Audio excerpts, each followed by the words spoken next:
দুইটা মহিলা একটা একটা ট্রলির মতো, এর মধ্যে আছে কি কি বিস্কিট আছে, ওরিও বিস্কুট, পানি হাফ লিটারের এবং আছে একটা জুস। তো তারাই বলতেছে যে ফ্রি, কার কি কি নিতে চান। তো আমি ফ্রি শুই না, তো একটু আমাদের তো ফ্রির প্রতি আগ্রহ আছে। আসসালামু আলাইকুম। বিস্তারায় আজকে দিল্লি হয়ে সিঙ্গাপুর যাব। তো আজকে জীবনের প্রথম বিজনেস ক্লাসে ট্রাভেল করব। আমাদের ট্রানজিট হলো দিল্লি এয়ারপোর্টে।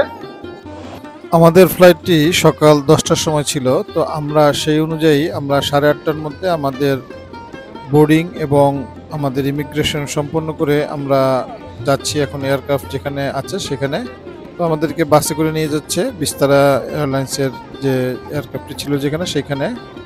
ইন্দিরা গান্ধী এয়ারপোর্টে আমাদের ট্রানজিট আছে, লম্বা ট্রানজিট। বাস থেকে নামার পরে আমাদের এই এয়ারক্রাফটের যে সকল প্যাসেঞ্জার ছিল তারা সবাই কিছু ছবি এবং সেলফি তোলার জন্য ব্যস্ত হয়ে গেল। আমিও কিছু ছবি তুললাম আপনাদের সাথে শেয়ার করার জন্য।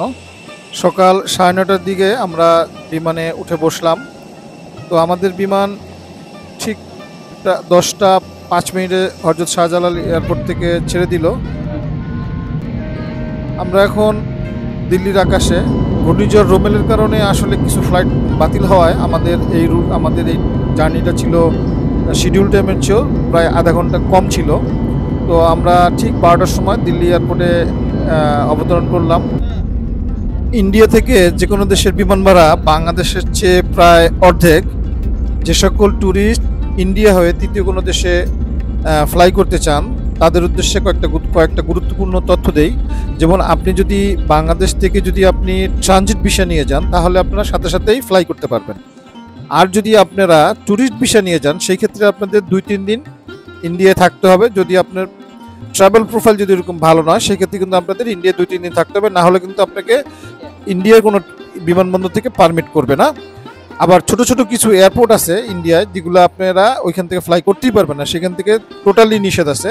যেমন আপনি বড় কিছু এয়ারপোর্ট আছে, যেমন আপনি কলকাতা, দিল্লি, মুম্বাই, চেন্নাই এইসব বিমানবন্দর আপনি ব্যবহার করে আপনি ওইখান থেকে ফ্লাই করতে পারবেন। তো এই জিনিসটা আপনারা মাথায় রাখবেন। বাংলাদেশি প্রচুর ট্যুরিস্ট এই বিষয়ে গিয়ে একটি বিড়ম্বনায় পড়ে। তাদের দেখা যায় যে ছোট ছোট এয়ারপোর্টগুলো তারা ব্যবহার করে ফ্লাই করতে চায়, কিন্তু তাদেরকে আসলে পারমিট করে না, যার ফলে তারা আবার অন্য কোনো পন্থায় আবার ইন্ডিয়া থেকে অন্য দেশে ফ্লাই করার চেষ্টা করে। তো এরকম আসলে বাংলাদেশি পাসপোর্টধারীদের কিন্তু সব জায়গায় সব দেশের এয়ারপোর্টই একটা অবহেলার শিকার হতে হয়।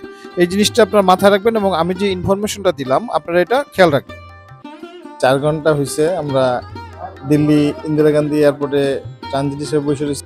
আমাদের ফ্লাইট হলো রাত্র 11:30টায়। এটা সিঙ্গাপুর এয়ারপোর্টে গিয়ে পৌঁছাবে 8টায়, মানে 6-7 ঘন্টা একটা ইয়া। আর এখান থেকে আসতে আমাদের 2.5 ঘন্টা না 2 ঘন্টার মতো লাগছে। আচ্ছা আমি বলি, ঢাকা থেকে যখন দিল্লি যে কোনো এয়ারক্রাফট আসে সময় লাগে 2.5 ঘন্টা, কিন্তু আজকে আমরা 2 ঘন্টার কমে আসছি। এটার কারণটা কি জানেন? এটা এক্সেপশনাল কেস। কারণ বাংলাদেশ থেকে কিন্তু অনেকগুলা ফ্লাইট ক্যান্সেল হয়েছে ওই ঘূর্ণিঝড় রুমেলার কারণে, এবং রুটও একটু ঘুরছে আজকে। এটা এক্সেপশনাল, শুধুমাত্র ঝড়ের জন্যই হয়েছে। দেখেন যে দিল্লি ইন্দিরা গান্ধী যে ট্রানজিট যে লাউঞ্জ আছে সেই ট্রানজিট লাউঞ্জ খুব সুন্দর। এক ভাই আমাদের মিরপুরের, উনিও আসছে, উনিও সিঙ্গাপুর যাবে, মালয়েশিয়া যাবে। তো এখানে পরিচয় হয়েছে। আপনাদেরকে এর পরের পর্বে দেখাবো আপনারা সিঙ্গাপুরে এয়ারপোর্ট থেকে কিভাবে আপনারা বাংলাদেশি যে এলাকা, বাংলাদেশি অধ্যুষিত যে এলাকা সেখানে কিভাবে যাবেন, কই খাবেন, কই ঘুরতে যাবেন, তার বিস্তারিত আশা করি আপনাদের উপকার হবে। দিল্লিতে আমরা বাঙালি একটা ভাই পাইলাম, কৌশিক চ্যাটার্জি, বর্ধমানের লোক। বাংলাদেশে আসে নাকি কেউ আত্মীয় স্বজন? হ্যাঁ, আমার মানে ওয়াইফের যে শ্বশুরবাড়ির ফ্যামিলি, মানে আমার ওয়াইফের দিদির যে শ্বশুরবাড়ির ফ্যামিলি পুরো বাংলাদেশে। সকালে আমার এই একটা লাকেজ দিছিলাম, সেই লাকেজটার জন্য দাঁড়া রয়েছি। তো বুকিং এ একটা লাকেজ দিলাম, সেটা দাঁড়া রয়েছি। পরে একটু পরে দেখি যে দুইটা মহিলা একটা একটা ট্রলির মতো, এর মধ্যে আছে কি কি বিস্কিট আছে, ওরিও বিস্কুট, পানি হাফ লিটারের এবং আছে একটা জুস। তো তারাই বলতেছে যে ফ্রি, কার টিকিট নিতে চান। তো আমি ফ্রি শুই না, তো একটু আমাদের তো একটু ফ্রির প্রতি একটা আগ্রহ আছে, তো ফ্রিটা নিয়ে খাইলাম আর কি। তো দেখলাম ভালোই, অনেক সবাই নিল। একটা ওরিও বিস্কুট 3 পিসের, যেখানে বিশ্বের সমস্ত দেশের এয়ারপোর্ট গুলো গলা কাটার জন্য বসে থাকে, একমাত্র এক্সেপশনাল এয়ারপোর্ট দেখলাম যেখানে ফ্রিতে মানুষকে আপ্যায়ন করে।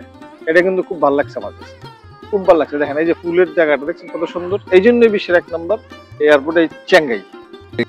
আজকে এই পর্যন্তই, দেখা হবে নতুন কোনো পর্বে। সেই পর্যন্ত সকলের কাছ থেকে বিদায় নিচ্ছি। আসসালামু আলাইকুম ওয়া রাহমাতুল্লাহি ওয়া বারাকাতুহু।